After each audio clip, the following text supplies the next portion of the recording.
What is up, you guys? It is your boy Phoenix Brenton here, and welcome to today's video. In today's video, we're going to be talking about the New England Patriots, and this team is going to be a very interesting team heading into the 2025 season because I'm pretty sure, and I'm saying this with probably honestly, with a lot of confidence. The Patriots might have the most easiest schedule heading into the 2025 season, and it's pretty freaking wild that that's the case. And this team is very interesting to talk about, so we're going to talk about that. But before we get in today's video, by the time I'm making this video, the Jacksonville Jaguars has officially reached the highest viewed video so far. Now, obviously, again, there's other videos that will come out probably, which could potentially beat it. But in terms of the series, that is the highest viewed video with 45 views, which I don't know what's up with the Jaguars, but they've always seemed to have the highest viewed rating. Maybe my channel's Jaguars fans. I don't know, but I'm not going to complain. But besides the point. And also, I have a playlist of all these teams. If your favorite team isn't there yet, it's probably because I haven't made the video yet. But that's probably about all I have to say. Like, subscribe, we're on the road to get to 700 subscribers. But anyway, enough said. Let's get into the video. And let's start off with their offseason. The Patriots have probably, without a doubt, to my opinion, the best offseason out of any team in the NFL. Like, you made what was one of the worst teams last year probably look like an actually good team, and free agency is the best thing. Yeah, they did lose a couple of players like Jacoby Brissett, Jonathan Jones, Duran Wise, but they gained so much during this offseason. For example, Stephon Diggs. I mean, maybe not as good as he used to be, but it's Stephon Diggs. He is way better than any receiver out of that entire depth chart. Herlon Landry, great pass rusher, and he's also used to Mike Vrabel's system, which, speaking of Mike Vrabel, probably the hottest head coach, I think, that was available through the coaching free agency. And the fact you got him, that's pretty good. Way better than Gerard Mayo, even if he only had 1 year to actually prove himself that he actually is a good head coach. So that's the point. Then you got Carlton Davis, who is also a very good corner. And they also got other players like Morgan Moses, Robert Splin, actually, that was an extension. Mac Hollins, who I think is a solid depth chart wide receiver. Josh Hobbs. Like, they actually got a lot of really, really good players through the offseason. And I'm going to say this, and I'll say it to the end of the earth. This is a very good free agency for the New England Patriots. Like, you have drastically improved your roster through free agency. And that's without even mentioning the draft, which I love their focus through the draft. I mean, maybe the Trayvon Hendrickson pick is a little interesting because, again, you already have Antonio Gibson and Rondell Stevenson, but it's not the end of the world. And also, love the pick of Will Campbell. You need to protect Drake May. This was probably, if not the most obvious pick throughout the entire of the 2025 NFL draft, outside of maybe the Titans picking Cam Ward. And I say maybe, but I really think this is a very solid draft that they had. And now it kind of just has to go down to, will Drake May play better this year? Which I don't see why. Like, first of all, there was barely any changes to, I think, the coaching staff, I think. Well, actually, there's a lot of changes. But Mike Vrabel's way better than Gerard Mayo. I think everybody can agree with this. The running back depth chart is very solid, like I just said. Their wide receiving core does have a lot to desire. Kedrick Boyd, Tremont Polk, Keyshawn Butte, Kyle Williams, Mondre Douglas, you're kind of hoping for one of them to break out to being maybe the WR1 or WR2 receiver. Diggs is still a very good receiver. Their tight end depth chart's also solid with Austin Hooper and Hunter Henry.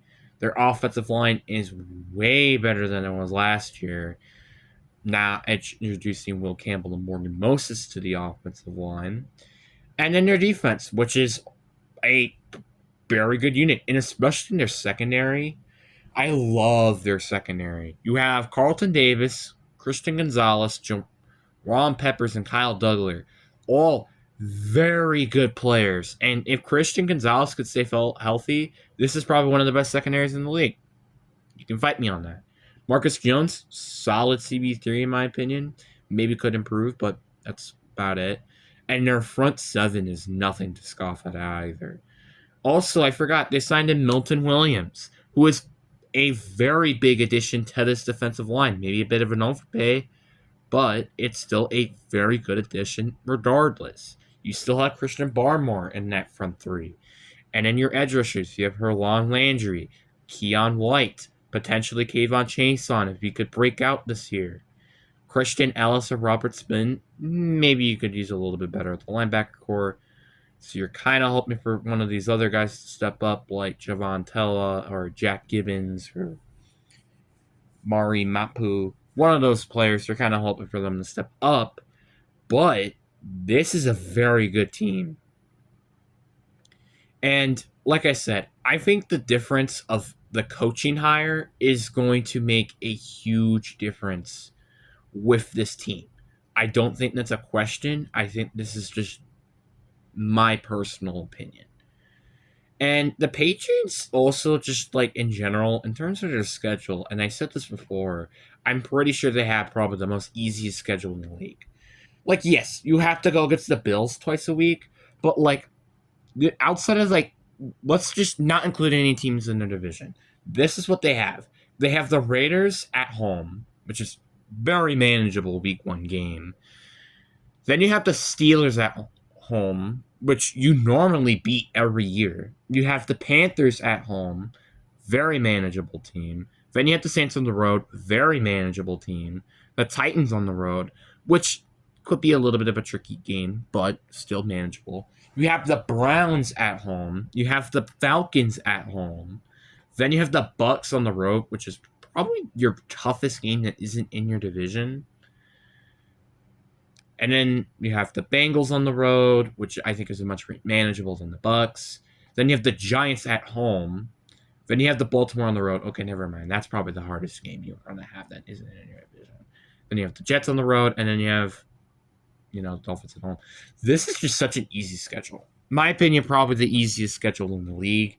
And that can give them I would say a chance to win the division. Maybe a slim chance to win the division. But it gives them a solid chance to winning a playoff spot just because of the schedule alone. And again, with a very solid team and a very good head coach, I would not be surprised that this team could potentially be probably one of those maybe potential underdog Super Bowl teams heading into this year. It might be a bit of a stretch, but I mean, Mike Vrabel went to the AFC Championship game with Ryan Tannehill at quarterback, who can't say they can't do the exact same thing with Drake May at quarterback, was much, much more a higher ceiling than Ryan Tannehill. So now, obviously, we're going to go talk about their floor, which is the worst case scenario. And I don't think their worst case scenario is really that bad. Like, for example, you're winning your week one opener against Las Vegas. I think that's just without a doubt. Then you do lose, though, to Miami on the road, which it's not that bad. And you beat Pittsburgh at home. You normally do this every year. I don't see why they can't do it even in their floor. You're going to beat the Carolina Panthers at home. Then you will lose to Buffalo, though, on the road. I think you can lose to New Orleans on the road. Same thing with Tennessee. But then you get the win at home against Cleveland and Atlanta. Then you lose to the Bucks on the road. You get the win against the Jets at home. Then you lose to the Bengals on the road. The Giants, I think, can beat you on the road, worst case scenario. Buffalo can beat you on the road as well. Or, well, you at home. Baltimore, you're going to lose to them on the road. You're going to lose to the Jets on the road. And I do think you can end up beating the Dolphins at home. So your worst case scenario, I have a 7-10. That is a lot higher than I initially thought it would. And honestly, it could potentially kind of get lower, but I don't expect it to be that lower. Then let's go to the best case scenario. I think the first 5 weeks they all stay the same, which you have a 3-2 record where you just lose to the Dolphins and the Bills on the road. Then you get the win at home or on the road against the New Orleans Saints. Same thing with Tennessee. You still get the win against the Browns and the Falcons at home. I do think you will lose to the Bucs still on the road, but then you still get the win at home against the Jets. I think you can get the win on the road against the Cincinnati Bengals. You can get the win at home against the New York Giants. Then I think you get the win at home against the Buffalo Bills. You still lose on the road against Baltimore, but I do think you can get the win on the road against the Jets and still get the win at home against Miami. Your best case scenario, I have them going 13-4. Think about that for a minute. 13-4. You would think as good as a team as New England would not get a 13-4 in terms of my high and ceiling. But that's just kind of just proof that a schedule can make a team way better than it looks. And this is the best example of that. In my personal opinion, this is a very good example of that. Overall, New England is probably, I would say, I think it's a decent team, but because of their schedule being probably the easiest in the league, they have such a good chance to make it to the playoffs. Again, worst case scenario, I gave them a 7-10 floor. That is not that bad at all. If there was ever a season for the Patriots to break out and truly be a good team this year, it would be this year, in my personal opinion. I remember, and this was back in like June, I even had this team going like 9-8 and I think making the 7th seed. So this is going to be very interesting to see how good this team does heading into the 2025 season. But anyways, guys, I really do hope you guys enjoyed this video. Peace.